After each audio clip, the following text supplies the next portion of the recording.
എല്ലാവർക്കും സ്വാഗതം. ഈ റിവ്യൂ ഇഷ്ടപ്പെടുവാണെങ്കിൽ ഒന്ന് ലൈക്ക് ചെയ്തും സബ്സ്ക്രൈബ് ചെയ്തും സപ്പോർട്ട് ചെയ്യണേ. അപ്പോൾ അലീന കാര്യങ്ങളെല്ലാം മാമച്ചായനോട് പറഞ്ഞതിന് ശേഷം ബാലേന്ദ്രൻ്റെ കൈ കൊണ്ട് കൊടുക്കും ഫോണ്. അന്നേരം ബാലേന്ദ്രൻ പറയുന്നുണ്ട്, അലീന എല്ലാ കാര്യങ്ങളും പറഞ്ഞല്ലോ, എനിക്ക് എങ്ങനെയെങ്കിലും എൻ്റെ മകനെ ഒന്ന് രക്ഷിക്കണം, അതിന് ഒന്ന് സഹായിക്കാൻ പറ്റുമോ എന്ന് ചോദിക്കുവാണ്.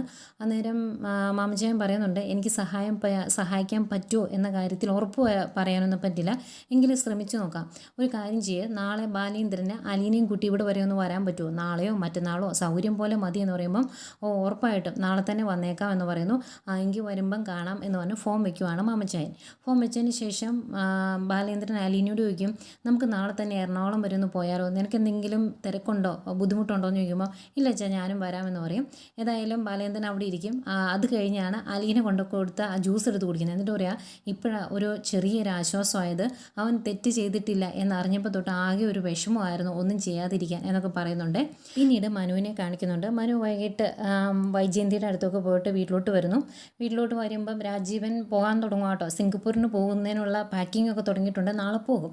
അന്നേരം ഇതെന്താ കൊച്ചച്ഛൻ ഇപ്പോഴേ പാക്ക് ചെയ്യുന്നത്, നാളെയല്ലേ പോകുന്നതെന്ന് ചോദിക്കുമ്പം എടാ വെറുതെ ഇരുന്ന് ബോറടിച്ചു, പാക്ക് ചെയ്ത് വെക്കുവാണെങ്കിൽ ആ പണി അങ്ങ് തീരുമല്ലോ എന്ന് കരുതിയായെന്ന് പറയും. അന്നേരം മനു പറയുന്നുണ്ട്, അതിനു മുമ്പ് വൈജാൻറ്റിയുടെ കാര്യത്തിൽ ഒരു തീരുമാനമാക്കണമെന്ന്. അന്നേരം ഇനി അവളുടെ കാര്യത്തിൽ ഞങ്ങൾ ഇടപെടാനൊന്നും പോകുന്നില്ല, അവളും ബാലചന്ദ്രനും കൊച്ചു കുട്ടികളൊന്നും അല്ലല്ലോ, അവരുടെ കാര്യം എന്താണെന്ന് വെച്ചാൽ അവർ തന്നെ അങ്ങ് തീരുമാനിക്കട്ടെ എന്ന് രാജീവൻ പറയുമ്പോഴാണ് മനു പറയുന്നത്, വൈജാൻറ്റി പുതിയ വാടക വീട് എടുത്തു എന്ന്. അന്നേരം ഞെട്ടിപ്പോവാണ് രാജീവൻ ചോദിക്കുന്നുണ്ട്, അവൾ ഹോസ്പിറ്റലിൽ കിടക്കുമല്ലേ, അവിടെ കിടന്നുകൊണ്ട് ഇതെങ്ങനെയാണ് സെറ്റപ്പ് ആക്കിയത് എന്ന് ചോദിക്കുമ്പോൾ ഏതോ ഒരു ബ്രോക്കറോട് വിളിച്ച് പറഞ്ഞു, അയാൾ വീടിൻ്റെ ഉൾഭാഗം എല്ലാം ഫോട്ടോ എടുത്തുകൊണ്ട് പോയി കാണിച്ചു, അങ്ങനെയാണ് വീട് റെഡിയാക്കിയത്. ഇനിയിപ്പം നാളെയോ മറ്റന്നാളോ ഡിസ്ചാർജ് ആകും, അങ്ങോട്ട് പോകും എന്നാണ് പറഞ്ഞത്. നിങ്ങൾ എങ്ങനെയെങ്കിലും ഇടപെട്ട് ഇതൊന്ന് നിർത്തിക്കണം, അല്ലെങ്കിൽ ആ കുടുംബം തല്ലിപ്പിരിയുന്നത് കണ്ടു നിൽക്കാൻ വയ്യ, അതുകൊണ്ടാണ് എന്നൊക്കെ ഇങ്ങനെ പറയുമ്പം ദേഷ്യം വരുന്നുണ്ട് കമലയ്ക്ക്. കമല പറയുന്നുണ്ട്, അവൾക്ക് എന്തിൻ്റെ കേടാ, അവൾക്ക് രണ്ട് കാലും കൈയുമില്ല, എന്നാൽ അഹങ്കാരത്തിന് കുറവൊന്നുമില്ല എന്നൊക്കെ പറയുന്നുണ്ട്. അന്നേരം അങ്ങോട്ട് ശിവനും വരും. ശിവൻ ചോദിക്കുക എന്താ കാര്യം എന്ന് ചോദിക്കുമ്പോൾ ശിവനോടും പറയുന്നുണ്ട്. അന്നേരം ശിവൻ പറയുന്നുണ്ട്, അവൾക്ക് അഹങ്കാരം എത്ര പറഞ്ഞാലും മനസ്സിലാകിയല്ല എന്നൊക്കെ പറയുന്നു. അന്നേരം മനു പറയാം, നിങ്ങൾ ഒന്നുകൂടെ ഒന്ന് പോയി സംസാരിച്ച് നോക്കുക എന്ന്. അന്നേരം രാജീവൻ ചോദിക്കും, എന്തിനാ ഇനിയും സംസാരിക്കുന്നത്, ഇനി അവളുടെ മുമ്പിൽ പോയി നാണം കെടണോ എന്ന് ശിവനോട് ചോദിക്കുമ്പോൾ മനു പറയുന്നുണ്ട്, എന്ത് ചെയ്യാനാ, പെങ്ങളായി പോയില്ലേ നിങ്ങളുടെ, ഉപേക്ഷിക്കാൻ പറ്റുമോ, ആ കുടുംബം 4 വഴിക്കായി പോകും, അതുകൊണ്ട് ഒന്ന് പോയി ഒന്ന് ഉപദേശിച്ച് നോക്ക്. വൈജാൻറ്റിയുടെ കൂടെ ഏതായാലും ഭവിത പോകും, അവൾ ആൻറ്റിയുടെ കൂടെ പോയിട്ടുണ്ടെങ്കിൽ അവൾ പല വഴിക്കും പോകും, അവളുടെ ജീവിതം അവൾ നശിപ്പിക്കും എന്നൊക്കെ പറയുവാണ്. അന്നേരം കമല പറയുന്നുണ്ട്, നിങ്ങൾ ആങ്ങളമാർക്ക് കൈക്ക് എല്ലില്ലാത്തത് കൊണ്ടും നിങ്ങൾക്ക് നട്ടിലില്ലാത്തതുകൊണ്ടും അവൾ ഈ പരിപാടിയൊക്കെ കാണിക്കുന്നതെന്ന്. അന്നേരം രാജീവൻ ചോദിക്കും, പണ്ട് ഭയങ്കര സപ്പോർട്ടായിരുന്നല്ലോ വൈജിക്ക്, ഇപ്പം എന്താ ആ സപ്പോർട്ടൊക്കെ കളഞ്ഞോ കമലയെടുത്തിന്ന് ചോദിക്കുമ്പം അലീനയുടെ കാര്യത്തിൽ മാത്രമേ ഞാൻ വൈജിയെ സപ്പോർട്ട് ചെയ്തിട്ടുള്ളൂ, അല്ലാതെ ഒരു കാര്യത്തിൽ ഞാൻ അവളെ സപ്പോർട്ട് ചെയ്യാൻ വന്നിട്ടില്ല എന്ന് പറയും. ഏതായാലും ഇത്രയൊക്കെ പറഞ്ഞ് രാജീവൻ പറയും, ഏതായാലും ഇനിയിപ്പം നമുക്ക് നാളെ ഒന്ന് പോയി സംസാരിക്കാം അല്ലേ എന്ന്. അന്നേരം ശിവനും പറയുന്നുണ്ട് കേട്ടോ, പോയി സംസാരിക്കാമെന്ന്. എത്ര പ്രാവശ്യം പോയി നാണം കെട്ടുക, എന്നാലും പിന്നെയും പോയി സംസാരിക്കാൻ അവർ തയ്യാറാകുന്നുണ്ട്. അതുപോലെ അതിനിടയ്ക്ക് രാജീവൻ പറയുന്നുണ്ട്, അവിടെ പോയി അവളോട് സംസാരിച്ചിട്ടുണ്ടെങ്കിൽ എനിക്ക് ചിലപ്പം ദേഷ്യം വരും, പിടിവിട്ട് അവളുടെ കാരണത്തിട്ട് ഓർണം കൊടുക്കാൻ വരെ തോന്നും, അതൊക്കെ കൺട്രോൾ ചെയ്യാൻ പറ്റിയാൽ മതിയായിരുന്നു എന്ന് രാജീവൻ പറയുന്നുണ്ട്. അതുപോലെ രാജീവൻ പറയുവാണ്, അവളുടെ അഹങ്കാരത്തിന് ശരിക്കും ചെയ്യേണ്ടത് ഒരു ആംബുലൻസുമായിട്ട് ചെല്ലുക, അവളെ പിടിച്ച് ആംബുലൻസിൽ കയറ്റി നേരെ കടപ്പാട്ടൂർ കൊണ്ട് മുറിയിലിട്ട് പൂട്ടണം, അതാ വേണ്ടത് എന്ന് പറയുമ്പം മനു പറയുന്നുണ്ട്, അതൊന്നും നടക്കില്ല, ഒരു ഫോൺ കോൾ മതി, പോലീസും വക്കീലും വേണ്ടപ്പെട്ട ആൾക്കാരെല്ലാം വരും, ആൻറ്റി വിചാരിച്ചതുപോലെ തന്നെ ഉദ്ദേശിച്ചെടുത്ത് എത്തുകയും ചെയ്യും, അതാണ് ആൻറ്റിയുടെ സ്വഭാവം എന്ന് പറയുന്നുണ്ട്. പിന്നെ അവളുടെ ജീവിതം വരാനുള്ളതുപോലെ വരട്ടെ എന്നൊക്കെ ശിവനും പറയുന്നുണ്ട്, കാരണം അവർ ഒരുപാട് തവണ ഉപദേശിച്ചു മടുത്തിരിക്കുവാണല്ലോ. പിന്നെ ബാലേന്ദ്രനെ കാണിക്കുന്നു. ബാലേന്ദ്രൻ രാവിലെ തന്നെ എഴുന്നേറ്റ് റെഡി ആകുന്നുണ്ട് എറണാകുളത്ത് പോകാൻ. അപ്പോൾ റെഡിയായി ഇറങ്ങുമ്പം ഭവിത വന്ന് ചോദിക്കും, അച്ഛൻ എപ്പോഴാണ് വരുന്നതെന്ന്. അന്നേരം ബാലേന്ദ്രൻ പറയും, എപ്പോൾ വരും എങ്ങനെ വരും എന്നൊന്നും പറയാൻ പറ്റത്തില്ല, ഒരു ലക്ഷ്യമില്ലാണ്ടൊരു പോക്കാണ്, എന്തൊക്കെ സംഭവിക്കുന്നതെന്ന് പോലും പറയാൻ പറ്റില്ല എന്ന് പറയുന്നു. ഏതായാലും ബാലേന്ദ്രൻ ഇറങ്ങുമ്പോഴേക്കും അലീനെ ഇറങ്ങി വരും. എന്നിട്ട് അലീനെ കൃഷ്ണമോളോട് ബ്രേക്ക്ഫാസ്റ്റും ബാക്കി എല്ലാ കാര്യങ്ങളും റെഡിയാക്കിയിട്ടുണ്ട്, സ്കൂളിൽ പോകേണ്ട ടൈമും എല്ലാം പറഞ്ഞിട്ട് എല്ലാം മനസ്സിലായില്ലേ, ഇനി എന്തെങ്കിലും സംശയം ഉണ്ടോ എന്ന് ചോദിക്കുമ്പം ഒരു സംശയമില്ല, ഒന്ന് പോയി തന്നാൽ മതി എന്ന് പറയുമ്പോൾ അങ്ങനെയാണോ എന്ന് വെച്ചിരുന്നുള്ളൊക്കെ കൊടുക്കുവേ. അത് കഴിഞ്ഞ് പോകാൻ തുടങ്ങുമ്പം ഒന്നുകൂടി തിരിഞ്ഞ് നിന്നിട്ട് ബബിതയോട് പറയുന്നുണ്ട്, ഞങ്ങൾ പോകുന്നു, അത് കഴിഞ്ഞ് പുറകെ കൃഷ്ണമോളും പോകും, നീ തന്നെയുള്ളൂ ഇവിടെ, കണ്ട മുടിയന്മാരെ ഒന്നും വിളിച്ച് കയറ്റിയേക്കരുത് എന്നിങ്ങനെ പറഞ്ഞ് ഒന്ന് സൂക്ഷിച്ച് നോക്കിയിട്ട് ഇറങ്ങി പോകുന്നത്. അത് ബബിതയ്ക്ക് അങ്ങ് ഇഷ്ടപ്പെട്ടിട്ടില്ല. ഏതായാലും അവർ വണ്ടി കയറി അങ്ങ് പോയി കഴിയുമ്പം ബബിത കൃഷ്ണമോളോട് പറയുന്നുണ്ട്, അവളുടെ സംസാരം എനിക്ക് തീരെ അങ്ങ് ഇഷ്ടപ്പെട്ടില്ല എന്ന്. അന്നേരം ഏത് സംസാരമാണ് ഇഷ്ടപ്പെടാത്തതെന്ന് ചോദിക്കുമ്പം അവൾ പറഞ്ഞു കേട്ടില്ലേ, കണ്ടവരെ ഒന്നും വിളിച്ച് കയറ്റരുത് എന്ന്. അന്നേരം അതേ പറഞ്ഞു, അതേ കാര്യം ചേച്ചി ഇവിടെ ചെയ്തിട്ടുണ്ട്, അതുകൊണ്ടല്ലേ എന്ന് ചോദിക്കുമ്പോൾ അതെടി ഞാൻ ഇനിയും വിളിച്ച് കയറ്റുമെന്ന് പറയുമ്പോൾ ആയിക്കോട്ടെ എന്ന് പറഞ്ഞിട്ട് കൃഷ്ണമോൾ അകത്തേക്ക് പോകും. അത് കഴിഞ്ഞ് കൃഷ്ണമോൾ സ്കൂളിൽ പോകുന്നുണ്ട്. കുറേ കഴിഞ്ഞ് കൃഷ്ണമോൾ തിരിച്ചു വരും. തിരിച്ചു വന്ന് കോളിംഗ് ബെല്ല് അടിക്കുന്നു. അന്നേരം ബബിത വന്ന് വാതിൽ പറഞ്ഞിട്ട് നീ എന്താ പെട്ടെന്ന് തിരിച്ചു പോകുന്നതെന്ന് ചോദിക്കും. അന്നേരം ഇന്ന് സ്കൂളില്ല എന്ന് പറയുമ്പം സ്കൂളില്ലെങ്കിൽ അത് നിനക്ക് നേരത്തെ അറിയാമായിരുന്നല്ലോ, നീ എന്നെ പരീക്ഷിക്കാൻ വേണ്ടി തിരിച്ചു വന്നതല്ലേടി എന്ന് ചോദിക്കുമ്പം അതെ, ഇതിൻ്റെ അകത്ത് ആരെങ്കിലും ഉണ്ടോ എന്ന് നോക്കാൻ വേണ്ടി ഞാൻ തിരിച്ചു വന്നത് എന്ന് പറയും. അന്നേരം ഒരെണ്ണം ഞാൻ വെച്ച് തന്നാലുണ്ടല്ലോ എന്ന് പറഞ്ഞ് കൃഷ്ണമോളോട് ദേഷ്യപ്പെടുമ്പോൾ കൃഷ്ണമോൾ പറയുന്നുണ്ട് ഇന്ന് സ്കൂളില്ല എന്ന് അറിഞ്ഞിട്ടൊന്നും അല്ല ഞാൻ ഇവിടുന്ന് പോയത്. രണ്ടാമത്തെ പീരീഡ് ആയത്തേക്കും അവിടുത്തെ ഒരു സാറിന് ഹാർട്ട് അറ്റാക്ക് വന്ന് കുഴഞ്ഞു വീണു, നേരെ ഹോസ്പിറ്റലിൽ എത്തിച്ചെങ്കിലും മരിച്ചുപോയി എന്ന് പറയുമ്പോൾ അയ്യോ അതാണോ, ആ സാറ് എന്നെയും പഠിപ്പിച്ചതായിരുന്നു എന്നൊക്കെ പറയുന്നുണ്ട്. എന്നിട്ട് അകത്തോട്ട് കയറി അവിടെ വന്ന് ഇരുന്ന് കഴിയുമ്പം ബബിത പറയുക എടി നീ ഇവിടെ ഉണ്ടല്ലോ, ഞാൻ എന്നാൽ ഒന്ന് അമ്മയെ പോയി കണ്ടിട്ട് വരട്ടെ എന്ന്. എന്നിട്ട് പോയിട്ട് വാ എന്ന് പറയുമ്പം നീ എന്താ അമ്മയുടെ അടുത്തൊന്ന് പോകാതിരുന്നേ, നിനക്ക് തിരിച്ചിങ്ങോട്ട് പോകുന്ന വഴിക്ക് അമ്മയൊന്ന് കയറി കാണാൻ മേലായിരുന്നോ എന്ന് ചോദിക്കുമ്പം കൃഷ്ണമോൾ പറയുന്നുണ്ട് കാണണം എന്നൊക്കെ ഞാൻ കരുതിയതാണ്, പക്ഷേ അമ്മയെ കണ്ടു കഴിഞ്ഞാൽ പിന്നെ എൻ്റെ ടെൻഷൻ ഒന്നുകൂടെ കൂടും, അതുകൊണ്ടാണ് വേണ്ടാന്ന് വെച്ചത് എന്ന് പറയും. അത് കഴിഞ്ഞ് അവിടെ പോയി ഇരുന്ന് കഴിയും. ചേച്ചി അച്ഛനെ വിളിച്ചായിരുന്നോ എന്ന് ചോദിക്കും. അന്നേരം അതെന്തിനാ അച്ഛനെ വിളിക്കുന്നത്, അതിൻ്റെ ആവശ്യമില്ല എന്ന് പറയുമ്പം നമ്മുടെ രോഹിയേട്ടിന് വേണ്ടിയല്ലേ അവർ പോയത്, ഒന്ന് വിളിക്കാൻ മേലായിരുന്നോ എന്ന് ചോദിക്കും. അന്നേരം പറയുവാണ് അലീനയുടെ കെയർ ഓഫിലല്ലേ പോയത്, അതുകൊണ്ട് എനിക്ക് വിളിക്കേണ്ട ആവശ്യമൊന്നുമില്ല എന്ന് പറയുമ്പം അലീന ചേച്ചിക്ക് ഒട്ടും താല്പര്യമില്ലായിരുന്നു എറണാകുളത്തേക്ക് ഈ ഒരു ആവശ്യമായിട്ട് പോകാൻ, അച്ഛൻ നിർബന്ധിച്ചുകൊണ്ട് മാത്രമാണ് പോയത്.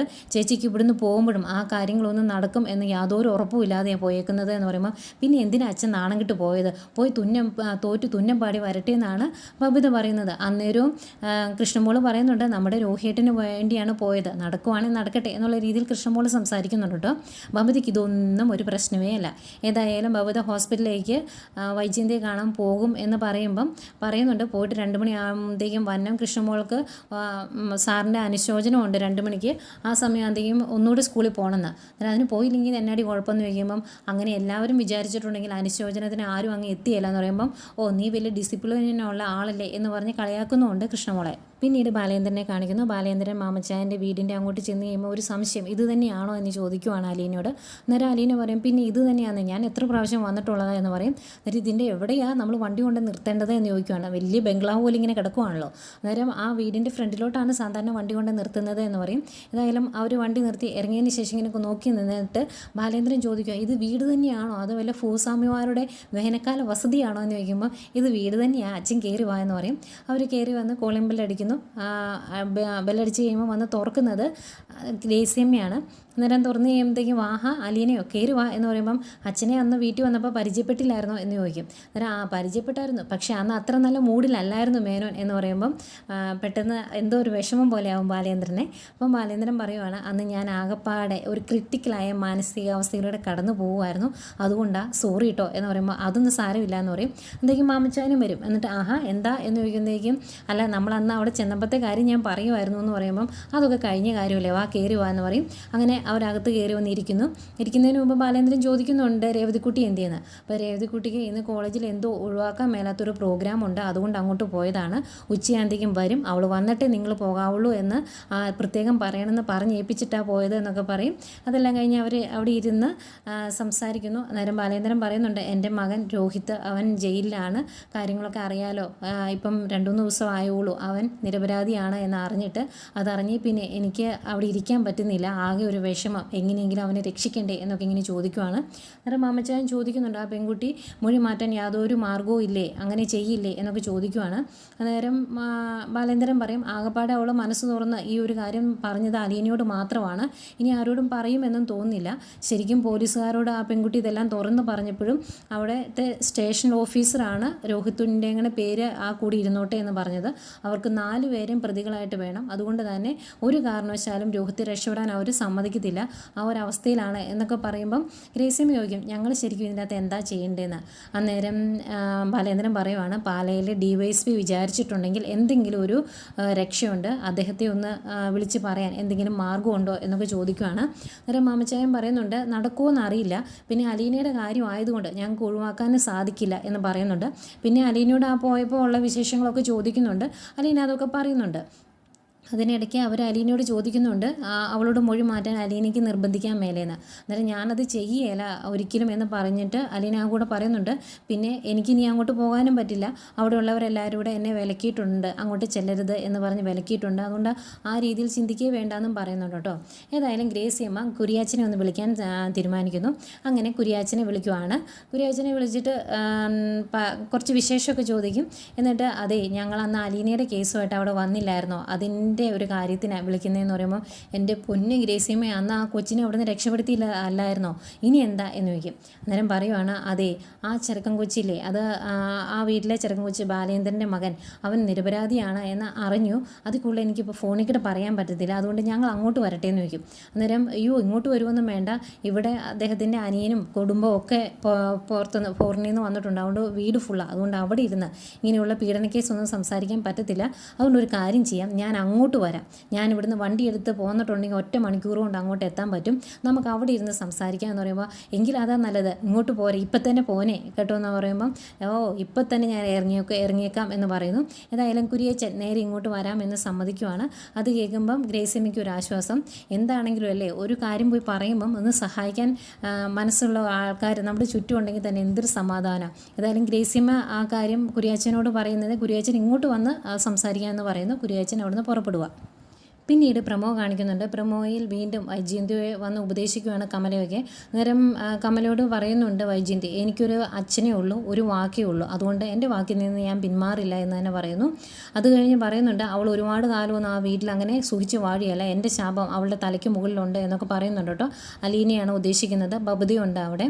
പിന്നെ കാണിക്കുന്നത് കുരിയാച്ചൻ ഇവിടെ വന്ന് സംസാരിക്കുകയാണ് മാമച്ചാനോടും ബാലേന്ദ്രനോടും ഒക്കെ. അപ്പോൾ ആ പെൺകുട്ടി വിചാരിച്ചാൽ കാര്യങ്ങൾ നടക്കില്ല, ആ പെൺകുട്ടി മൊഴി മാറ്റില്ല അല്ലേ എന്നിങ്ങനെ ചോദിക്കുന്ന കുരിയാച്ചനെ കാണിക്കുന്നുണ്ട്. ഏതായാലും കുരിയാച്ചൻ മുഖേന DYSP ആയിട്ട് അവർ കാര്യങ്ങൾ അവതരിപ്പിക്കുമായിരിക്കും. എന്തായാലും ഇതൊക്കെയാണ് ഇന്നത്തെ എപ്പിസോഡിൽ കാണിച്ചത്.